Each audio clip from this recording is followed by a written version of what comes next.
Hey everyone, it's Alexis. I hope you are all doing well today. I am going to be talking to you about some of our Chapter 2 Making Essentials. We had some new tools and surfaces come out in this past kind of month or so, and I want to make sure that you know, one, that they exist, and two, kind of what is so special about them. So I've got a variety of things to go through, which I will go through all of them in depth, but I just wanted to give you a quick little preview of what I'm going to be talking about. In Chapter 2, we released our texture rolls in 6-inch sizes, and if you aren't familiar with texture roll, I'm going to hopefully wow you a little bit with it today. It's great for 3D embossing. You can actually use it with our new effects as well, so I thought that was pretty cool. And then we also came out with cards and envelopes. Now these are in our color story, so they align with like our core cardstock colors, our embossing powders, our glitters, all kinds of different stuff. Markers, we have them in 5 different colors, so I'm going to show you those in a minute.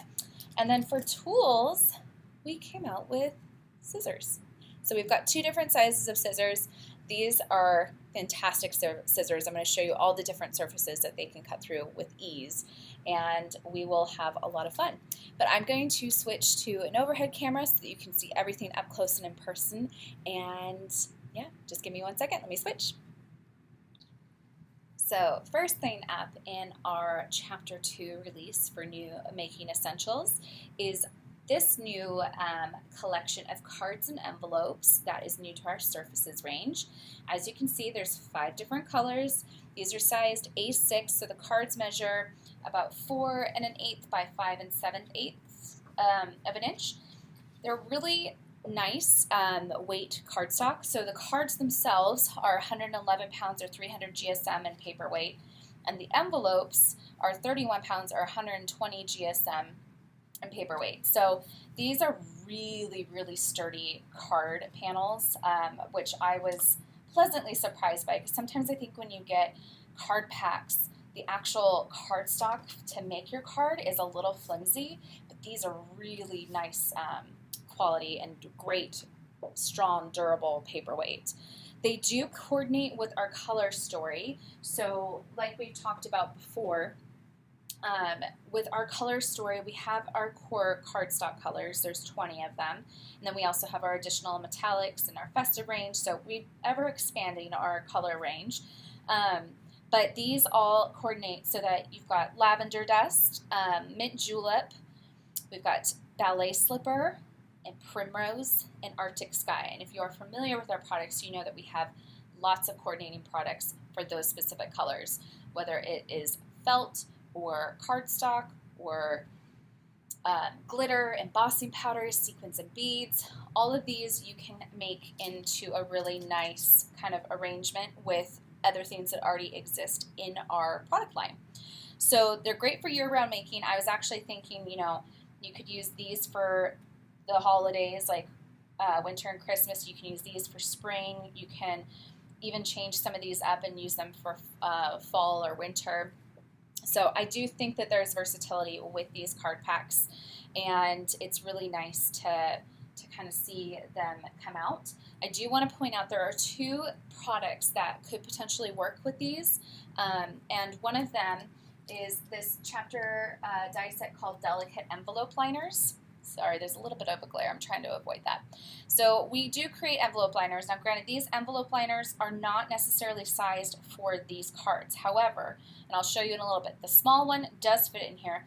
And if you just trim down the sides on the large size, they will fit inside. So you might have to cut down just a little bit, like shave a little bit off the edges, but this large one will also fit in here. But what's nice about these 2 is that they come with these kind of decorative little elements on them, so that you can add those onto the nose of your card's envelope, or onto the front, and you can use adhesive sheets so that they lay really flat.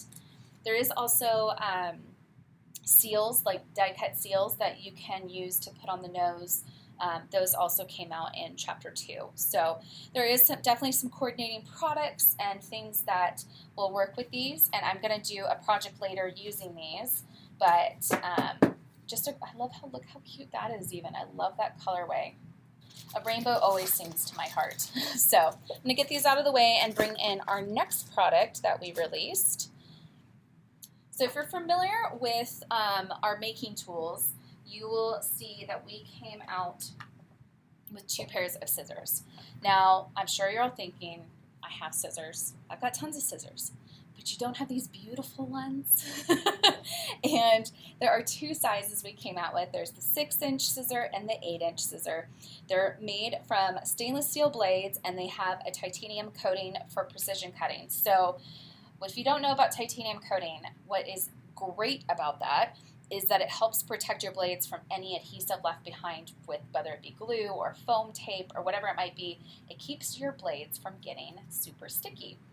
Another great thing about these particular scissors is they have these soft grip handles, which are in this beautiful kind of mint color, and they're ergonomic, so they fit in your hand perfectly. I can't tell you how many of us tested these on our hands to make sure that they fit people's hands. And if you are right or left-handed, it should work just fine for you.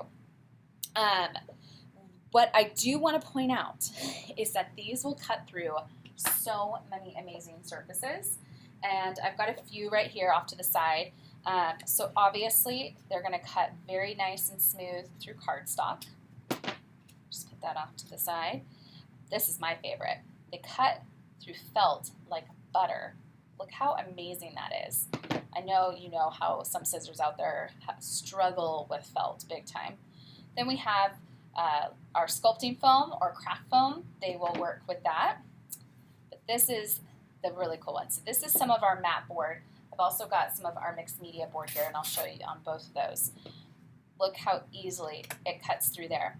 Now, if you're using mat board, typically you're wanting to cut it down to the size of the die you're using with the big dies and not waste all of that. And if you don't have a rotary cutter, you need to use scissors. Well, our scissors cut through mat board just fine, and they also cut through our mixed media board with these as well. So just showing you both of these and how easily they cut in. And then you get because there's no gaps in between the blades, you get a really nice precision cut no matter which way you do, and it cuts all the way through. So if you're like me and you have like 18 pairs of scissors at all time and you use about 4 or 5 a day, what's another 2 sets of scissors for you, you know?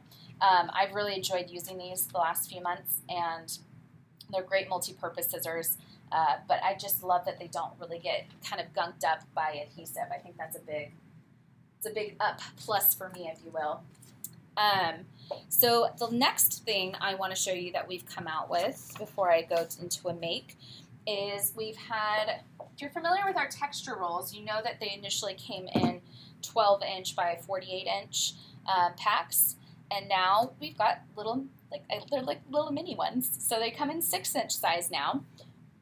You will notice that this is our initial color range right here. It's the same colors, the same material as the ones that came out last year, just sized down.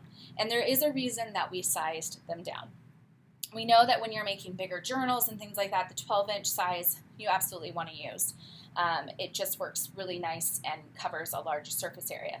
But we noticed that because this texture roll does so well with 3D embossing, we wanted to get a size for our embossing folders so that they would be able to fit in easily and you'd only have to trim down one side instead of cutting them down to size to fit through. So we did cut them, or we did size them down to work with our texture rolls, but also I wanted to point out our mat board and our mixed media board is also 6 inches wide. So we just wanted it to be easy to cover your mat board when you're working with your scoreboard dies from Eileen or any of our SRDs. Then they're sized perfectly to cover these. You can apply them with adhesive or like a liquid adhesive, or you can do our 6x6 adhesive sheets and just do 2 side by side. So there is a lot of great use for having it at the 6-inch size, and I definitely think that it's a good opportunity for everybody to kind of work with their dies more with ease, we'll say. Now, the actual texture roll itself, if you're not familiar, These ones are size 6 inches by 48 inches, so you're still getting that full length, just the size down. They are a paperweight of 185 pounds or 300 GSM, which means that that is a very thick and durable kind of material. We've come out with it in the same colors. So you've got white and gray and craft, silver, rose gold, and gold. And like I was saying, they're extremely durable. So they can be sewn, stitched, embossed, washed, and distressed to look like worn leather, and I want to show you how that works. So you can scrunch them up like this and twist. And when you do this with cardstock, it really loses its shape. It looks really rough, doesn't look good, and it also probably tears. So you want to be not gentle, but you don't want to like really rip, because I have on occasion, it's not supposed to rip. It's actually really difficult to rip, but when I'm feeling very strong, I can actually get it to rip a little bit. But it is a really versatile material, and you can actually get this distressed leather look with it. It's, like I said, it's great for journal covers, stitching. You can make little pockets for pencil pouches. It really is a nice, versatile kind of material. I also wanted to point out that the 3 kind of main ones that are the matte, these work really beautifully with our new acrylic paints and luster waxes. And so, because these obviously already have the metallic on them, these you can distress ink on them, distress oxides, paint. Like I've seen a bunch of, Pete and Josh have done a bunch of stuff with these, and there are some really cool techniques that they do. But it's a nice kind of foray into mixed media journals if you're interested in that. So now I want to go through a make with you. I also want to point out that while those can be cut with the SRD dies, you also can cut them with Thinlits dies. And the Thinlits dies, if they're super intricate, because that's a much thicker material than cardstock, I would probably recommend using like the Chrome Precision base plate if it's a super intricate kind of die. But otherwise, it'll cut your normal Thinlits. You might have to run them through once or twice, but they work really nice in the long run. So I wanted to take you through a make today using our cards and envelopes, our texture roll, and some of our luster wax. So I've got a bunch of things off to the side, and I'm going to get them in here real quick. So I wanted to show you quickly how nicely this embellishes, or not embellishes, embosses. So I'm going to bring in my fold away machine real quick.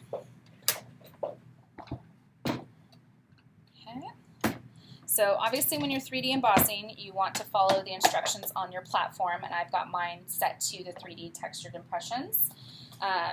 Now, normally when you're 3D embossing with these folders and you're using cardstock, we recommend you wetting the cardstock because it loosens the fibers in the cardstock so that it will give into the detail that the folders have.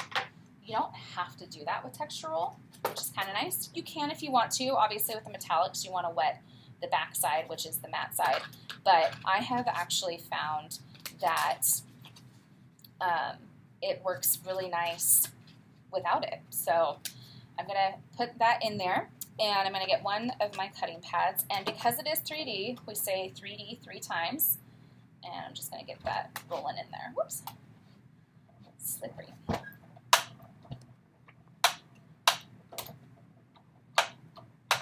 And then what's nice is you can trim this down and have a nice panel as a background feature on your cards. So, look how nice that turned out. So that's obviously like the craft side, but then you have the deboss even on this side. And if you flip it the other way, but I wanted this craft side of this one in particular. So really great for 3D embossing.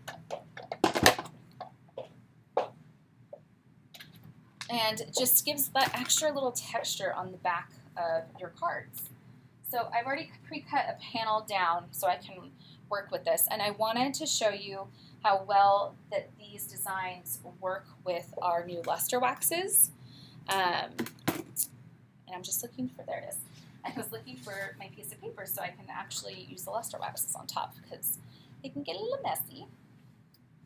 So I've got some of my rose gold luster wax off to the side. These are beeswax based, so they're nice and creamy and they go on very nice and smoothly. We usually recommend kind of getting your finger and dabbing it off so that you're not going straight to the panel with a huge glob of wax. As you can see, it's just creating like a very subtle effect. I'm going to zoom in just a little bit so you can actually see this a little bit better. And it's a very buildable kind of effects range, or not effects range, but effect in itself.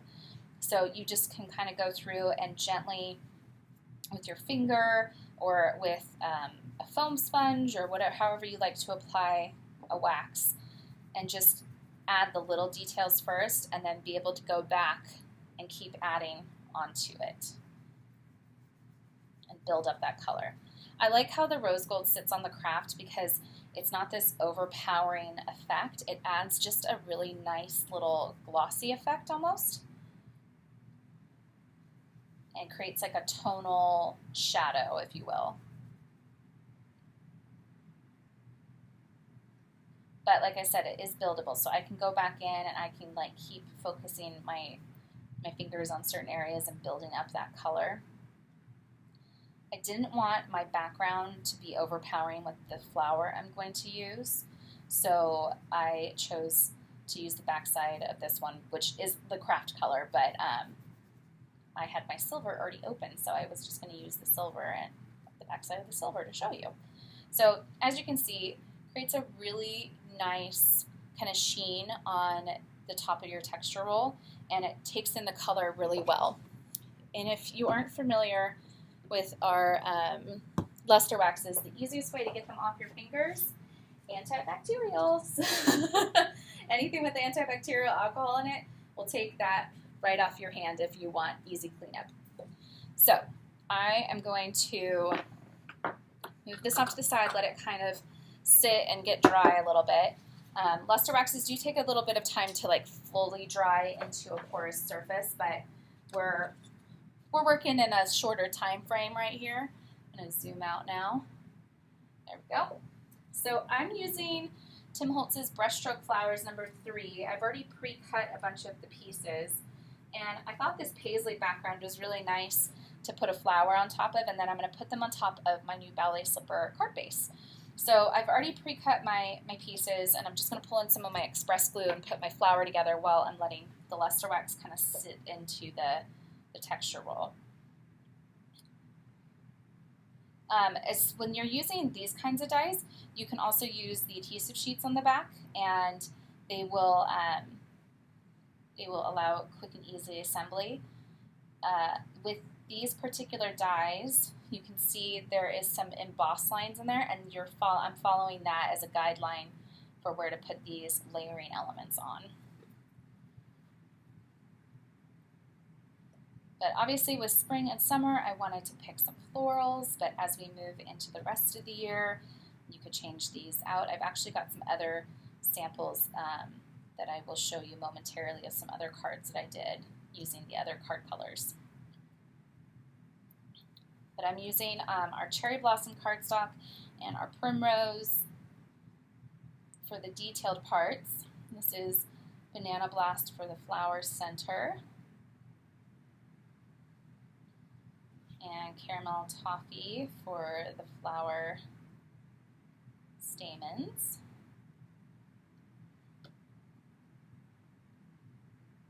If you do like using liquid adhesive, one little tip and trick that Pete has taught me is if you have a craft mat handy, just put a glob of the glue on your craft mat and then take your tweezers and then just gently put your die cuts into where you have the glue, and it gives you a really nice even layer of glue across it all. So you don't get those globs of glue coming out. Should be one more little piece, and then my flower is complete. You can add stress inks to these to give them more dimension and depth. I'm want a clean, simple make today because I want my background to still stand out, but you could go back through and add in a few pieces. I might do that at the end. I might go back through on top of the flower and add some luster wax on top of it. But I'm going to put this on my card front, and you saw how easily my scissors cut through that foam tape. They didn't get gunked up or sticky, which is fantastic.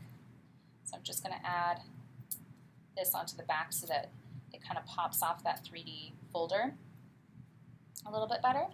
And then I've got all of these kind of leaf pieces that I cut. So now I'm going to start adding this all onto my card base. I like to build my cards that way. So I know I wanted this to be at an angle. So I'm going to adhere my my textured background to my card front, and then I'm going to trim off the edges. So when you're using 3D, I do recommend putting it down with foam tape. It just seems to hold it a lot better. And I'm just going to go through and do that. Now, if you can also adhere it down with liquid adhesive. It just takes a little bit more time for that to grab because you've got these depressions and impressions, and you just want to give it a little bit of time. So I'm just going to put it off center like that. And I'm going to take my scissors and flip it over, and then I can easily trim along the edges of the card.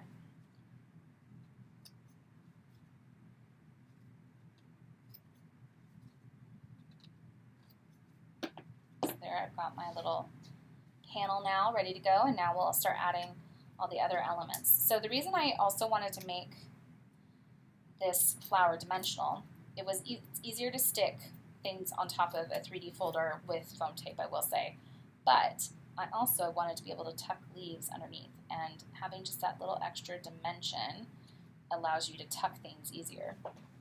So I'm going to just start to kind of figure out where I want my leaves to go, and in these cases I will use the liquid adhesive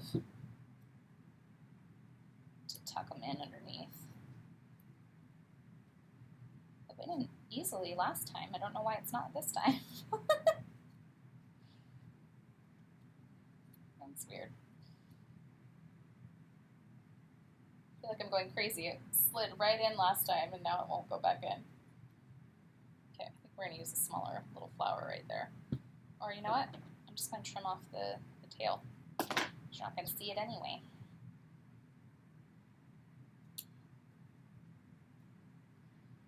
So this set comes with a couple other flowers that are a little bit smaller, and you can kind of build like a really nice bouquet with it.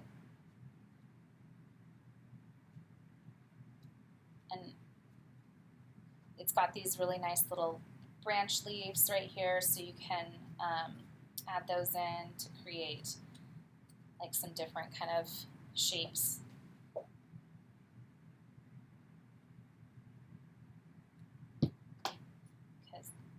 Don't want these, I want my tails to fit in, so I'm going to do it like this. And I like that waterfall effect where like things are coming out of the flower. It just adds for a really nice kind of look. So I'm just going to be tucking things in.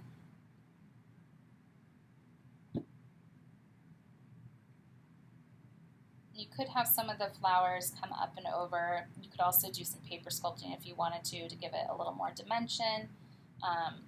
I love a dimensional card, but I found with these cards and envelopes, the envelopes don't have like a lot of room for it to be super dimensional. So you do, if you're going to be using these, you do want to bear that in mind that your card is not too 3D, otherwise it's not going to fit in the envelope. And obviously you want to be able to use it.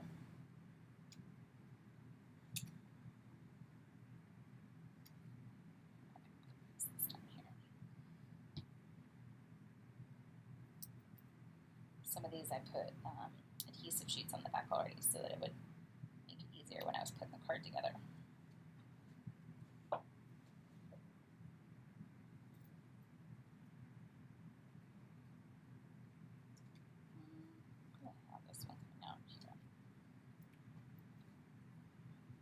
Oh, that's coming together so nice. I love when a plan comes together. And you could stamp out a really cool little sentiment and stamp and put it on here with some additional foam tape. I kind of just want the flower to stand out the most, so I'm going to leave mine be today. I think I'm going to add just a couple more leaves here and there, but one of my tricks when I want leaves just to poke out, I'll cut them and then I'll just cut them down in scale and tuck them here and there. So you get just a little bit of the color, but you don't feel like it's overpowering the scene. And I think I'm going to do the same with this little leaf. I'm going to tuck it underneath.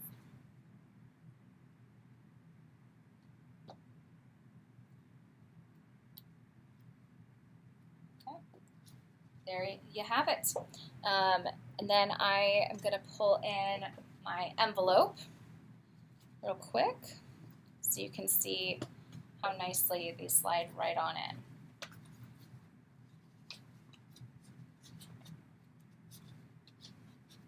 Probably should wait till my adhesive is dry. Here we go. There we go. You've got a nice little card you can send off to someone. I do want to show you one more quick little thing that you can add to your envelopes. Like we were saying earlier, we've got these envelope liners.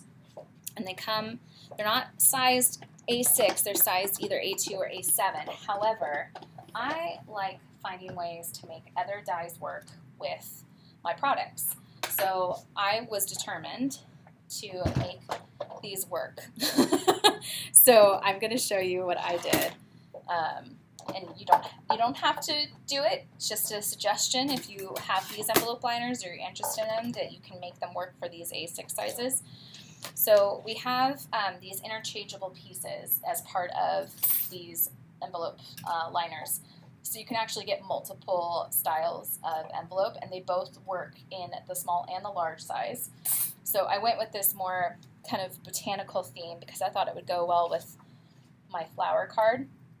And what I'm going to do is I'm going to lay this down, and then I'm going to lay my piece inside.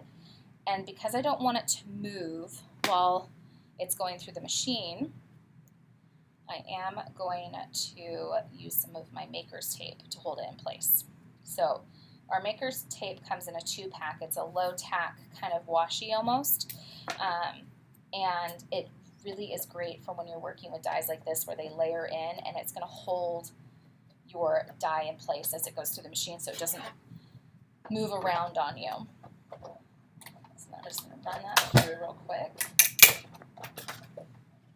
And because I'm using the fold away, there's a lot of pressure in the fold away, so I don't need to worry about it cutting the details, or not cutting the details, I should say.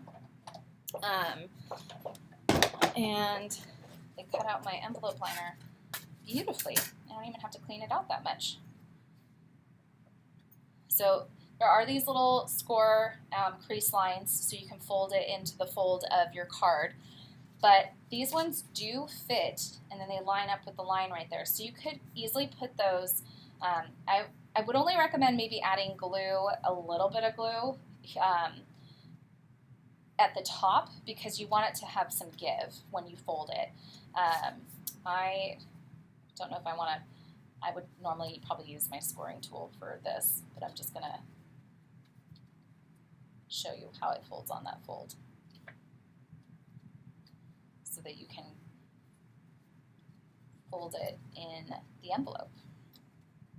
So just follow that all the way across. Okay.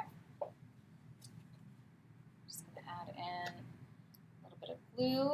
I'm going to just add some glue right here because I want it to have room to move around. I'm just going to put the score crease line right where the envelope crease is, and then lay this in. You could cut these out of adhesive sheets, and they would work really nice. So then you've got this really nice little envelope liner to go with your card. So I want to show you some other little samples that I made. with our Chapter 2 dies and these cards and envelopes.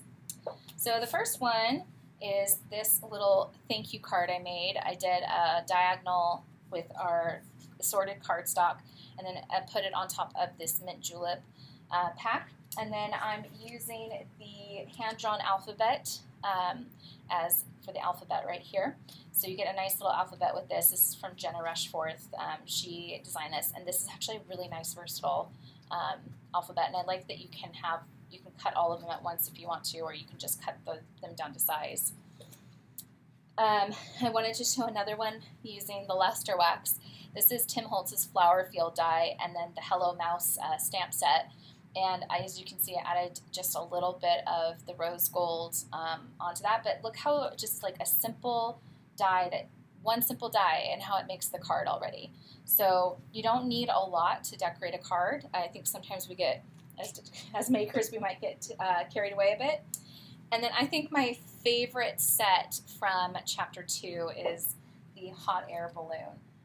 This one's designed by Olivia Rose, and it is a very popular set, I will say. Everyone loves hot air balloons, but as you can see, I kept it simple, added a little sentiment, and put that on my mint julep background. So you really don't need a lot to make your cards and send them off to friends and family. So we've got our new texture rolls in 6-inch sizes. We've got our cards and envelopes in the 5 new colors that have come out. And you've got a ton of great Chapter 2 dies to get making with. So I'm going to switch back up to my regular camera from the overhead, and I'll be 1 second. Okay. Well, I hope you are inspired, that you are excited about some of our newest making essentials and tools. I know I can't wait to start making with these new cards and envelopes. I love the color palette that we chose, and I really do think it's pretty versatile. You could use it year-round. Just change out your dyes, change out the colors that you're using with it, but it's really fun. And those scissors, they're my favorite. I'm going to add them to my collection that is ever growing. But I hope you all have a fantastic day. If you have any questions about any of the stuff that I went through today, please drop us a comment in the comment section, and we will get back to you on those. And if you decide to make anything with any of the stuff I showed today, please tag us in our socials with the hashtag #MyMakingStory. We definitely look through that and see what everyone is making. But thanks so much for joining me, and I hope to see you all again soon.